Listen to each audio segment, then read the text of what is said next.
Over 70 people have died in the overnight aerial attack in Yemen. Houthis say that more than 170 people have sustained injuries. The airstrikes sparked a massive explosion and fires.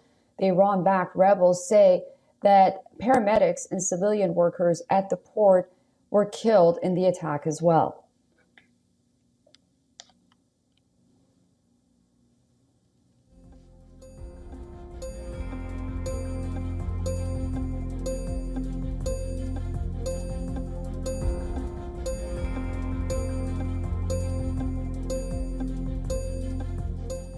These are the images of the aftermath of the deadly U.S. strikes on the Ras Isa fuel port located along the west coast of Yemen on the Red Sea.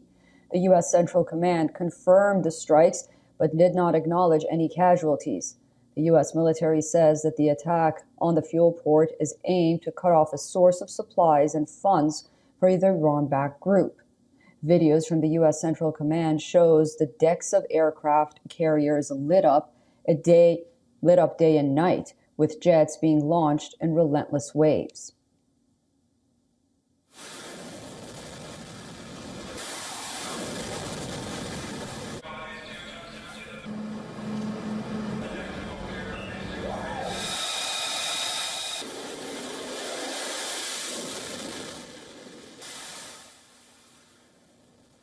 American soldiers are loading missiles and bombs on fighter jets.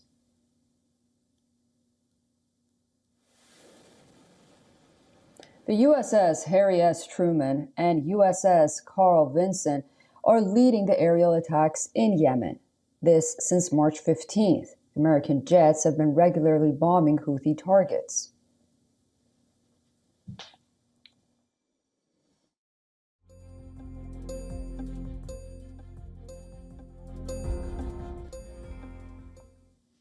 Israel says that it intercepted yet another missile from Yemen.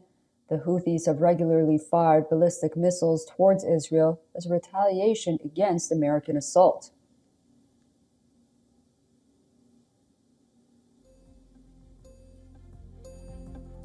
Since March 18th, when the Israeli military resumed its offensive against Hamas in the Gaza Strip, Yemen's Houthi rebels have launched more than 20 ballistic missiles and several drones at Israel. About half of the missiles fell short of Israel, while others set off sirens in the country before being shot down. The rebels possess surface-to-air missiles, such as the Iranian-made 358 missile capable of downing aircraft. While Iran denies arming the rebels, Tehran-manufactured weapons have been found in Yemen, adding another layer of complexity to the already volatile situation.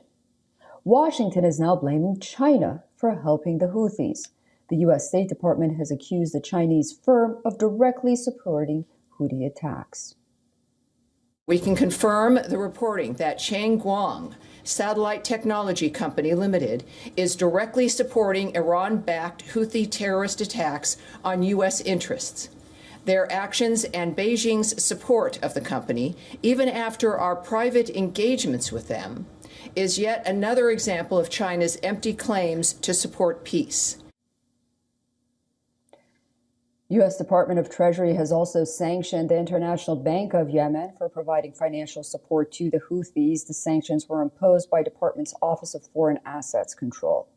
Clearly, the U.S. campaign in Yemen shows no sign of stopping, with the Trump administration also tying these strikes to a broader effort to pressure Iran over its nuclear ambitions. All right, joining me right now is Youssef Mauri, who is a journalist from Sanaa, the capital of Yemen. Youssef, thank you so much for joining us on WION. It appears that this is the first time the U.S. has struck an oil facility in Yemen. What is the ground situation right now?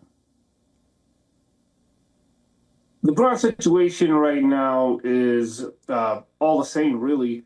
Today's Friday, so you have a million-man march here in the capital, Sanaa, and elsewhere across Yemen, where you have the Ansar Allah supporters, Ansar Allah Houthi supporters, they're taken to the streets on this day and on every Friday to condemn the ongoing U.S. airstrikes and to condemn the genocide that has taken place in Palestine, and also to praise the Ansar Allah Houthis military operations against Israeli sites and against the USS Harry Truman and other U.S. warships in the Red Sea. So it's really all the same. I think a lot of people were expecting that with the latest U.S. airstrike that targeted the port of Ras Isa, that targeted the oil and diesel storage tanks. I think a lot were expecting that there would be panic, that there would be a shortage of fuel and diesel in the country, that there would be hundreds and thousands of people queuing in line at the local gas stations to try to reach the fuel pumps. But people forget that the Ansar Allah Houthis, they've made preparations, they've undergone preparations for many years to ensure that if and when the port of Ras Isa is targeted, that when Yemen's oil reservoirs are targeted, that there is still enough oil, diesel, and fuel stored that could last for 6 to 8 months. So no panic due to the attacks. What we do know for sure is that these latest attacks, they killed 74 people, most of them employees. And this wasn't just one attack, this was several attacks. The first attack claimed the lives of 17 people, but then you had rescue teams and you had fire trucks that rushed to the scene to try to save rescue people. And then that's when the second deadly attack took place, claiming the lives of almost all of the rescue teams and all of the firefighters who were there trying to put out the fire. And how do you look at the intensity of these U.S. bombardments against the Houthis? How hard is it for the Houthis to sustain their campaign against the United States? Well, the thing is, it's been fairly the same with military operations. The Ansar Allah Houthis, they're continuing their daily military operations, again, targeting Israeli sites and targeting the USS Harry Truman. This is not slowed down. It's actually increased over the past weeks. And according to the spokesperson for the Yemeni armed forces, the more the U.S. increases its attacks on Yemen, the more it will suffer attacks from Yemen. And the more that the Yemeni armed forces will increase their military operations against U.S. interests, not just at the Red Sea, but also across the entire region. And as we know, this is all because of the naval blockade that was imposed by the Ansar Allah Houthis on all Israeli shipping through the Red Sea and through Bab el-Mandeb. Their demand is the only way they will lift the blockade is if the genocide, the Israeli military offensive on Gaza comes to an end immediately. And that's when the U.S. stepped in to say, to warn the Ansar Allah Houthis that if they maintain the blockade on Israeli shipping, military actions will be taken. And this is exactly what happened. The military actions, they happened. And the general assumption by the Trump administration, the U.S. president, was that the Ansar Allah Houthis would eventually give in and eventually end their blockade. But that's not going to happen. In fact, the leader of the Ansar Allah Houthis, he's promising that no matter what happens in Yemen, no matter how barbaric, no matter how severe these U.S. airstrikes continue, they will never forsake the Palestinian cause. They will never give up support for the Palestinian people who are undergoing the brutal Israeli aggression on the Gaza Strip. So their demand, their demand is that the only way the naval blockade will be lifted against Israeli shipping in the Red Sea is if the siege and the genocide comes to an end in Palestine, in the Gaza Strip. And now, neither side is seeming to want to give in. It was really nice speaking to you. Thank you so much for your company and for joining us on WION.